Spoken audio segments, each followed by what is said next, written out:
Aiwa silks, Kasaragod, Kanhangad, Mangalore. നമ്മൾ പ്രതിജ്ഞ ചൊല്ലാറില്ലേ, ഇന്ത്യയിലെ എല്ലാവരും നമ്മുടെ സഹോദരി സഹോദരന്മാരാണ് എന്ന്. പക്ഷേ ഇനി ഞങ്ങൾ പറയുമ്പോൾ ഇന്ത്യയിലെ സംഘികൾ ഒഴികെ ബാക്കിയുള്ളവരൊക്കെ നമ്മുടെ സഹോദരി സഹോദരന്മാരെന്ന് ഞങ്ങൾ പറയും. കാരണം എന്താണ് എന്ന് ചോദിച്ചു കഴിഞ്ഞാൽ, ഒരു സഹോദരനും ഒരു സഹോദരിക്കും ജീവിതത്തിൽ ചെയ്യാൻ പറ്റാത്ത കാര്യങ്ങളാണ് അവർ നമ്മളോട് ചെയ്തിരിക്കുന്നത്. അങ്ങനെയുള്ള ആളുകളെ എങ്ങനെയാണ് സഹോദരി സഹോദരൻ എന്ന് പറഞ്ഞുകൊണ്ട് അഭിസംബോധന ചെയ്യുക? ആളുകൾക്ക് കാണാൻ വേണ്ടിയിട്ട് അങ്ങനെ പറയുന്നവരുണ്ടാകാം, പക്ഷേ ഞങ്ങളെ അതിന് കിട്ടുകയില്ല, ഞങ്ങളത് പറയുകയുമില്ല. കാരണം ഇന്ത്യയിലെ മുസ്ലിങ്ങളെയും ഹിന്ദുക്കളെയും തമ്മിൽ തല്ലിപ്പിച്ച് അതിൽ നിന്നും വരുന്ന ചോര നക്കി കുടിക്കാൻ കാത്തു നിൽക്കുന്ന ചെന്നായ്ക്കളാണ് ഇവന്മാര്. അതിന് ഏറ്റവും വലിയ ഉദാഹരണം ദാ ഇന്ന് നടന്ന ആ ഞെട്ടിപ്പിക്കുന്ന സംഭവത്തെ കുറിച്ച് തന്നെ പറയാം. ഇന്ന് സംഘപരിവാറിന്റെ പല മാധ്യമങ്ങളും വലിയ രീതിയിൽ ഒരു വാർത്ത നൽകിക്കൊണ്ടിരിക്കുന്നു. ആ വാർത്ത എന്ന് പറയുന്നത് തബ്ലീഗിന്റെ പണ്ഡിതനായിട്ടുള്ള സയ്യിദ് കാന്തലവിയെ കുറിച്ചിട്ടുള്ള ഒരു വാർത്തയാണ്. എല്ലാ തബ്ലീഗുകാരോടും സയ്യിദ് കാന്തലവി പറഞ്ഞു പോലും, നിങ്ങൾ ആരും അകലം പാലിക്കരുത്. അകലം പാലിക്കുന്നു എന്ന് പറയുന്നത് അത് ഇസ്ലാമിനകത്തുള്ള കാര്യമല്ല. നിങ്ങളൊക്കെ തോളോട് തോള് ചേർന്ന് നിന്ന് തന്നെ നിൽക്കണമെന്നും കേന്ദ്രത്തിന്റെ വാക്കുകൾ കേൾക്കരുതെന്നും തബ്ലീഗ് പണ്ഡിതനായിട്ടുള്ള സയ്യിദ് കാന്തലവി പറഞ്ഞു എന്നാണ് എല്ലാ മാധ്യമങ്ങളും വാർത്ത ചെയ്തിരിക്കുന്നത്. റിപ്പബ്ലിക് ടിവിയിൽ എന്നും കുരച്ചുകൊണ്ടിരിക്കുന്ന അർണബ് ഗോസ്വാമിയുടെ കുരക്ക് ഇത്തിരി ശക്തിയും ഈ വാർത്ത വന്നപ്പോൾ, ഈ വോയിസ് വന്നപ്പോൾ കൂടിയിരുന്നു. എക്സ്ക്ലൂസീവ്, ബ്രേക്കിംഗ്, അങ്ങനെ പലതരത്തിലുള്ള വാർത്താ മോഡിഫിക്കേഷനുകളോടുകൂടി തന്നെയായിരുന്നു അർണബ് ഈ വോയിസിനെ രാജ്യത്തെ ജനങ്ങൾക്ക് കാണിച്ചു കൊടുത്തത്. രാജ്യദ്രോഹിയാണ് ഇവർ, രാജ്യദ്രോഹികളാണ് തബ്ലീഗുകാർ എന്നാണ് അർണബ് വിളിച്ചു പറഞ്ഞത് ഈ വോയിസിനെ മുൻനിർത്തിക്കൊണ്ട്. പക്ഷേ ഈ വോയിസ് വ്യാജമാണ് എന്ന് ഡൽഹി ക്രൈംബ്രാഞ്ച് തെളിയിച്ചു കൊടുത്തിരിക്കുകയാണ്. ഡൽഹി ക്രൈംബ്രാഞ്ച് പറയുന്നു, സയ്യിദ് മൗലാന അങ്ങനെ ഒരു വാക്ക് പറഞ്ഞിട്ടില്ല.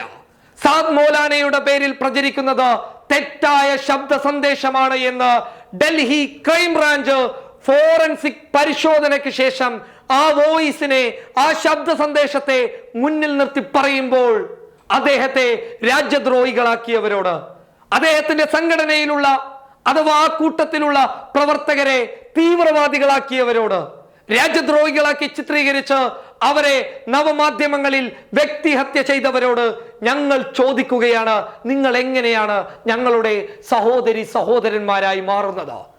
എങ്ങനെയാണ് നിങ്ങൾ ഞങ്ങളുടെ സഹോദരനായി മാറുന്നത്? ഇങ്ങനെ ഏതെങ്കിലും ഒരു സഹോദരൻ ചെയ്യുമോ? ഏതെങ്കിലും ഒരു സഹോദരി ചെയ്യുമോ?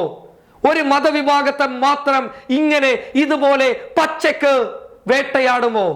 അതുകൊണ്ടാണ് പറഞ്ഞത്, ഞങ്ങൾ പ്രതിജ്ഞയിൽ ചൊല്ലിയ ഇന്ത്യയിലെ സഹോദരി സഹോദരന്മാരുടെ കൂട്ടത്തിൽ നിങ്ങളില്ല. നിങ്ങൾ പ്രത്യേക വിഭാഗക്കാരാണ്, നിങ്ങൾ പ്രത്യേകമായിട്ടുള്ള ആളുകളാണ്. തക്കം പാർത്ത് നിന്നുകൊണ്ട് മുസ്ലിമിന്റെയും ഹിന്ദുവിന്റെയും ചോര കുടിക്കാൻ കാത്തു നിൽക്കുന്ന ചെന്നായ്ക്കളാണ് നിങ്ങൾ. അക്കാര്യത്തിൽ സംശയമില്ല. കാരണം നിങ്ങൾക്ക് മാത്രമേ ഇതുപോലെയുള്ള വൃത്തികെട്ട സ്വരമുള്ളൂ, ഇതുപോലെയുള്ള വൃത്തികെട്ട മനോഭാവമുള്ളൂ, ഇതുപോലെയുള്ള വൃത്തികെട്ട ചിന്താഗതിയുള്ളൂ. അത് നിങ്ങൾക്ക് മാത്രമാണ്. അതുകൊണ്ടാണ് പറഞ്ഞത്, നിങ്ങൾ ഞങ്ങളിൽപ്പെട്ടവരല്ല, ഞങ്ങളുടെ സഹോദരി സഹോദരന്മാരല്ല എന്ന്. ആ പ്രതിജ്ഞ ദാ ഇന്നു മുതൽ തുടങ്ങുകയാണ്.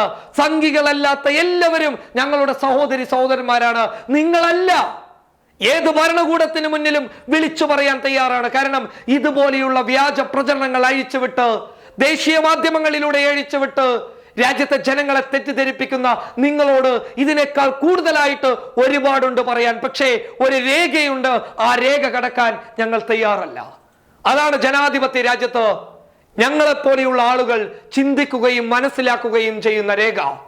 അതിന് കവിഞ്ഞു കഴിഞ്ഞാൽ അത് ഏത് രീതിയായാലും ഞങ്ങൾ അംഗീകരിക്കാൻ തയ്യാറല്ല. പക്ഷേ നിങ്ങളെ ഇതുപോലെ പറഞ്ഞില്ല എന്നുണ്ടെങ്കിൽ നാളെയുടെ ഒരു തലമുറ ഞങ്ങളെ ചൂണ്ടിക്കാണിച്ച് ചോദിക്കും, ഇതുപോലെയുള്ള തെറ്റുകൾ, ഇതുപോലെയുള്ള അധർമ്മങ്ങൾ ഇവിടെ കൊടികുത്തി വാഴുന്ന സമയത്ത് നിങ്ങൾ എന്തുകൊണ്ട് നിശബ്ദമായി എന്ന് ചോദിച്ചു കഴിഞ്ഞാൽ ഞങ്ങൾ എന്ത് മറുപടി പറയും?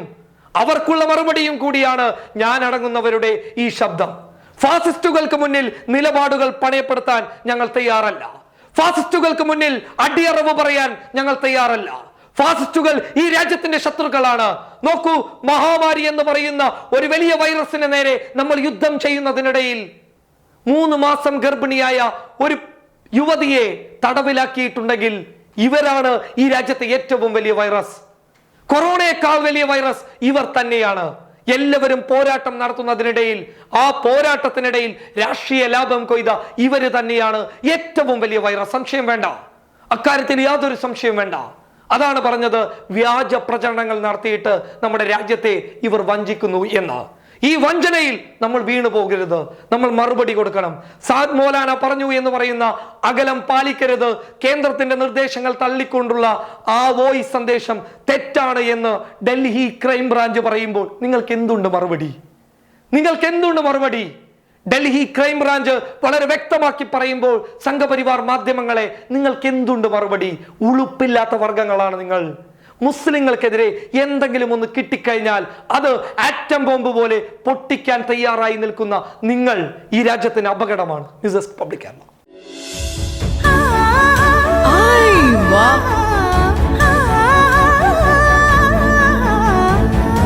ഐവ സിൽക്സ്, കാസർഗോഡ്, കാഞ്ഞങ്ങാട്, മാംഗ്ലൂർ.